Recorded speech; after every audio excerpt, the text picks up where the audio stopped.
Fala, jovem protagonista! Pronto para dar mais um passo rumo ao sucesso na sua vida? Bons estudos!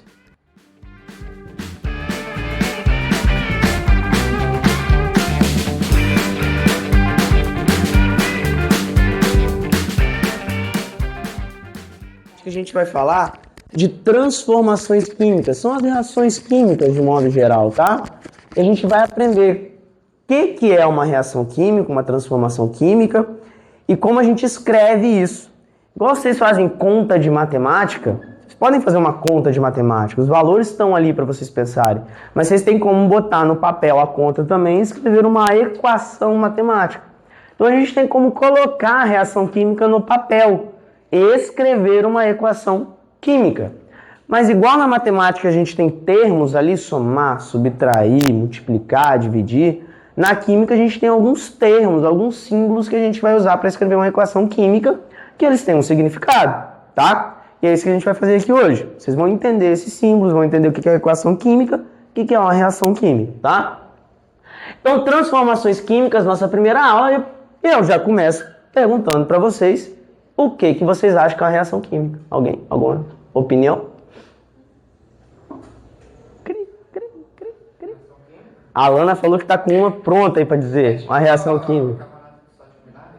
Tipo bicarbonato de sódio com vinagre. Acontece uma reação química. Por que você sabe que aconteceu uma reação química? Que acontece uma transformação.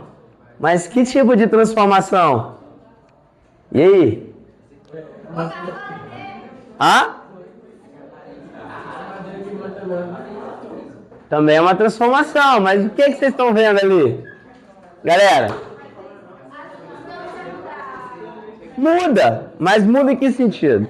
Gente, vamos lá. Vamos elucidar isso aqui. Vocês deram bons exemplos, mas vamos estruturar isso aqui. A gente vai falar dessas reações e equações químicas hoje. Primeira coisa que a gente tem que pontuar é que existe a transformação física e existe a transformação química. Vamos nos preocupar com essas duas, tá? Física e química. Na transformação física, galera, a matéria ela não é alterada. Aquilo não muda o que ela é. Ela segue sendo a mesma matéria, tá? E na transformação química, forma-se uma nova matéria, beleza? Exemplo que vocês deram, mistura vinagre e bicarbonato. Na hora que vocês fazem isso, começa a subir o quê? Espuma. Tinha espuma antes de vocês encostarem aquelas duas coisas? E a espuma são bolinhas de ar ali. Então, opa, eu tinha um sólido e um líquido. Formou um gás que está dando essas bolinhas. Tinha um sólido e um líquido. Por que está formando gás? Então, assim, gente, vocês vão vendo em evidências que tem coisas novas ali, tá? E isso é uma transformação química, surgir coisas novas, novas matérias, tá? Eu vou dar alguns exemplos para vocês aqui, para a gente elucidar isso, e depois a gente vai para as evidências de que a transformação química está acontecendo, tá? Por exemplo, o gelo derretendo é uma transformação física ou química? Por que é física, galera?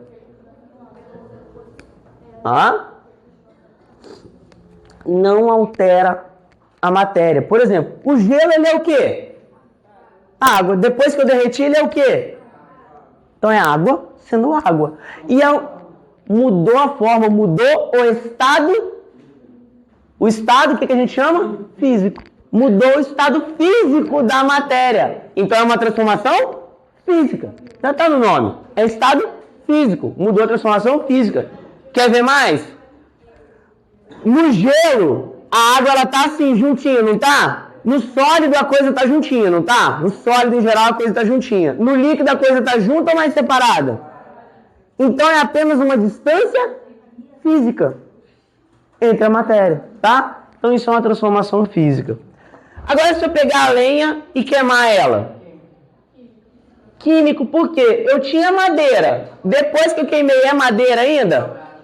Vira brasa, vira cinza. Sai o que também? Fumaça. Então você tem uma série de coisas novas ali. Então novas substâncias são formadas. Então é alteração química. O prego ele enferrujando ao longo do tempo.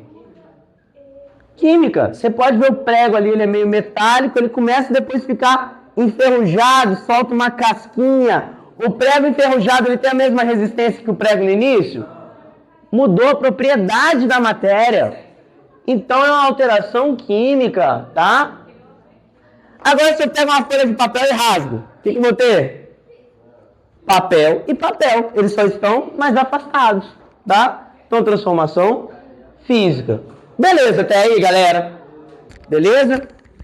Evidência, gente. Quando a gente tem essas evidências, significa, opa, pode ser que tenha uma reação química aí.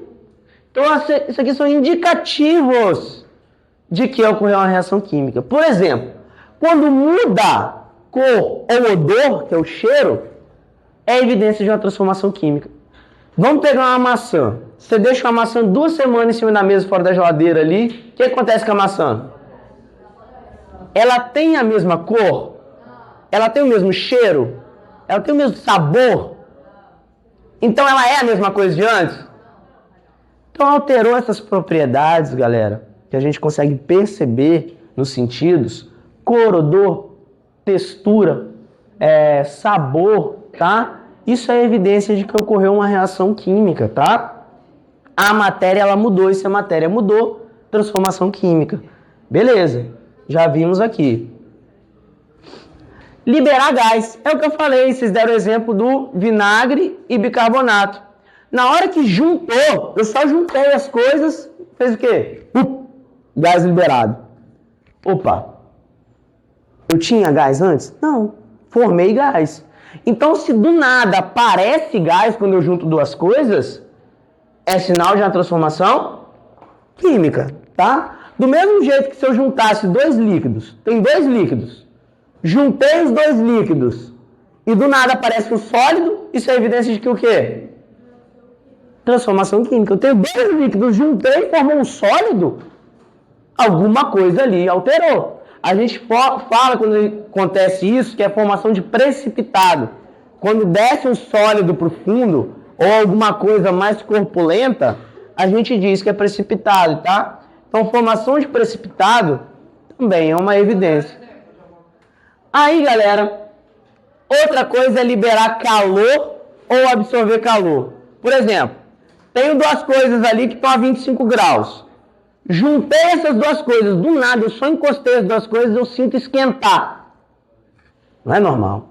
Está tudo a 25 graus. Se esquentou é porque houve uma reação que liberou energia.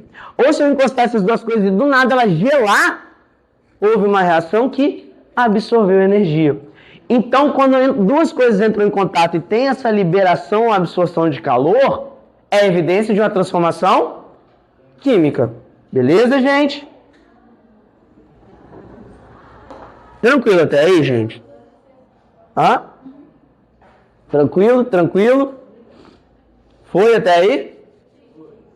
Então agora a gente vai entender a equação química. A gente vai chegar nessa parte, tá? Uma equação química, gente, basicamente ela tem 2 lados, tá? Que a gente vai chamar de reagente e produto. Reagentes e produtos. Os reagentes, eles fazem o quê? Reagem. E os produtos, eles fazem o quê? Eles são produzidos. Nossa, pessoal, é óbvio assim? É óbvio assim. Então, o reagente, se ele reage, eles se juntam e formam outra coisa. O reagente, ao longo do tempo, vocês concordam comigo que ele deixa de existir? Que ele está sendo usado para formar outra coisa. Então, o reagente, ao longo do tempo, ele é consumido. E o produto? Pensa numa fábrica. O produto, ao longo do tempo, ele vai sendo formado ou produzido. Então, o reagente ele diminui de quantidade e o produto aumenta de quantidade ao longo do tempo. Pessoal, e como que a gente divide quem é quem? Galera, essa seta é o que vai representar a reação química. E ela divide os reagentes do produto. E qual que é a direção que ela indica? Do reagente para o produto. É o sentido da reação. Ela vai do reagente para formar os produtos. Ok? Então, os reagentes ficam antes da seta e os produtos depois da seta. Repete comigo. O reagente fica onde? Antes da seta. Produto? Reagente fica onde? Reagente fica onde? Produto? Reagente? Produto? Isso aí. Tudo bom. Gostei de ver. Exemplo dessas equações químicas escritas. Tá? Aí eu estou trazendo vários exemplos que tem vários símbolos diferentes aqui. A gente vai explicar o que é isso. CaCO3, galera, ele está antes ou depois da seta? Ele é reagente ou produto? Reagente. CaO está antes ou depois da seta? Esse aqui? Depois ele é reagente ou produto? Boa, galera. Então vocês vão ver alguns símbolos aqui, tá? Eu vou começar com esses símbolos aqui. Observem, tem um S entre parênteses, S, G, outro G aqui, um L, um AQ, G, G, L, AQ, AQ, AQ, AQ e S. O que são essas coisas em parênteses após a minha substância? Minha substância está aqui, tem um parênteses com a letra ali dentro, depois dela. Perceba que está sempre depois. Sólido é o estado físico. Nós falamos mais cedo de estado físico da matéria aqui, ó. É o estado físico. Então eu estou dizendo para vocês que o CaCO3, que é o reagente que eu estou usando, ele está em qual estado físico? Sólido. Então se eu for no laboratório e quiser fazer essa reação, eu tenho que pegar ele sólido. Eu estou falando para vocês que o oxigênio está em qual estado físico? Gasoso. Eu estou falando que a água está em qual estado físico? Líquido. Eu estou falando aqui que a glicose está em qual estado físico? Aquoso. O que é aquoso? O que é aquoso, gente? Aquoso, gente, é algo que está dentro do líquido, da água, tá?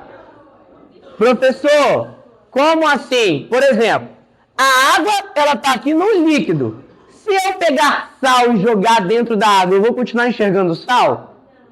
Mas o sal passa a estar no estado aquoso. O sal está dentro da água. Ele não está sólido, ele está dissolvido dentro da água, ele está no estado aquoso. Deu para entender, gente? Foi? Então, esses são estados físicos. E tem o vapor. Qual que é a diferença de gás para vapor? O gás, galera, é aquilo que em temperatura ambiente, a gente considera ali uns 25 graus. A 25 graus já está no estado físico gasoso. Por exemplo, o oxigênio que a gente respira, ele está em qual estado físico? Gasoso. A água, ela fica em qual estado físico no nosso dia a dia? Líquido. Mas eu não consigo fazer esquentar a água e jogar ela para o estado gasoso? Só que a gente chama isso de vapor de água. Então a água, na temperatura ambiente, ela é líquida. Quando eu altero o estado físico de algo que está em temperatura ambiente em outro estado físico e jogo ele para o estado gasoso, eu vou chamar aquilo de vapor. Beleza? Então, é aquilo que vai entrar em ebulição, que vai virar o estado gasoso acima dessa temperatura, tá? Aí agora outros símbolos. Percebam aqui, ó. Eu tenho um triângulo embaixo da seta, um lambda embaixo da seta e um cat embaixo da seta. O que significa? Gente, o fato de estar abaixo da seta, embaixo da seta, significa que a reação tem que acontecer na presença de. Então, essa reação ela tem que acontecer na presença de? Essa reação ela tem que acontecer na presença de? E faz sentido, porque essa aqui é a reação da fotossíntese. Vocês sabem que isso acontece na presença de luz. Essa reação tem que acontecer na presença de? Catalisador. O que é catalisador, professor? O efeito do catalisador é justamente esse. Ele está ali para acelerar a reação. Por exemplo, eu posso utilizar ali a cola, ela vai demorar 2 dias para começar a colar. Se eu coloco o catalisador, ela pode colar em 1 minuto. Entendeu? É isso aí. Então o catalisador ele acelera a reação, tá? E a gente tem outros símbolos aqui, galera. Que é essa setinha para cima e a gente tem a setinha para baixo. O gás geralmente vai para onde? O gás. E o sólido vai para baixo. Então, quando eu tenho no produto uma setinha para cima, significa que eu formei gás, eu liberei gás. Quando eu tenho no produto uma setinha para baixo, significa que eu formei o precipitado, que afunda, vai para baixo, ok? Então esse aqui é um exemplo ó, de reação que libera precipitado. Quando eu junto nitrato de prata e sal, e cloreto de sódio, que é o sal de cozinha, eu tenho nitrato de sódio e cloreto de prata que forma precipitado. A gente vai ver isso no laboratório. Dúvida, gente? Fechou? Show de bola.